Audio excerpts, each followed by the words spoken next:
By the time Ned Kelly stood before the court, the man himself was already fading. In his place stood a symbol.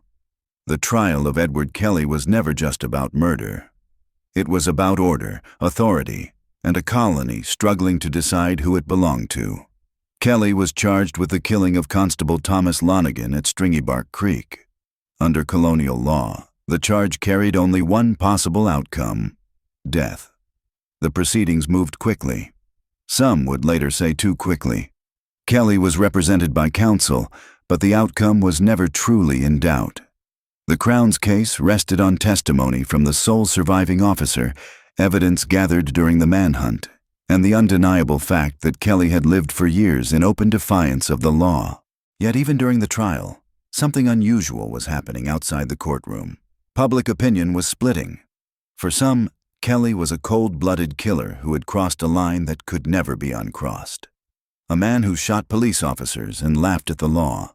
For others, he was something else entirely. A product of harassment. A son of a broken system. A working-class Irish Catholic who had grown up watched, targeted, and punished long before he ever fired a gun. Petitions began to circulate. Thousands of signatures were gathered, calling for clemency. Letters poured in. Public meetings were held.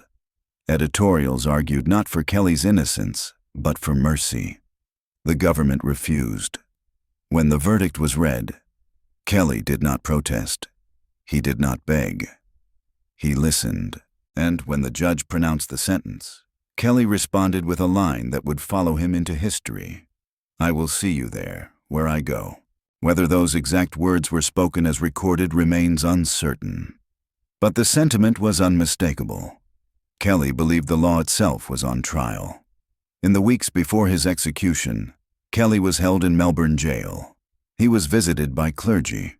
He wrote letters. He reflected on his life. Some accounts describe a man at peace. Others describe a man worn down, resigned, still defiant in quieter ways. There were no rescues, no last-minute pardons. On the morning of November 11th, 1880, Ned Kelly was hanged. He was 25 years old. In purely legal terms, that should have been the end of the story. Instead, it was the beginning. Almost immediately, the narrative fractured. Newspapers debated his final moments. Some described bravery, others claimed cowardice. Songs were written, stories were exaggerated, details blurred. The man disappeared. The legend took his place. Over time, Kelly ceased to be a criminal in the public imagination and became a question.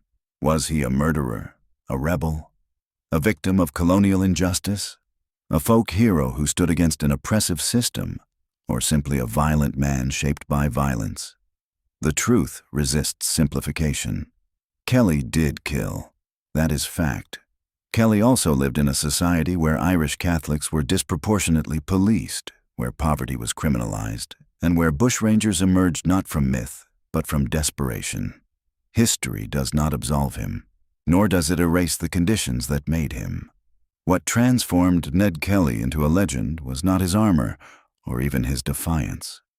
It was the unresolved tension he left behind. He forced a colony to confront its contradictions. Law versus fairness, order versus equity, authority versus lived experience. That argument never fully ended. Today, Kelly's image hangs in galleries. His armor is preserved behind glass. His name appears in films, songs, murals, and debates that refuse to settle. He is remembered not because he was right, but because his story exposed something uncomfortable, that sometimes legends are born not from heroes, but from fractures in the system itself. Ned Kelly did not win, but he changed the conversation, and in doing so, he became something history could not bury. He became a legend,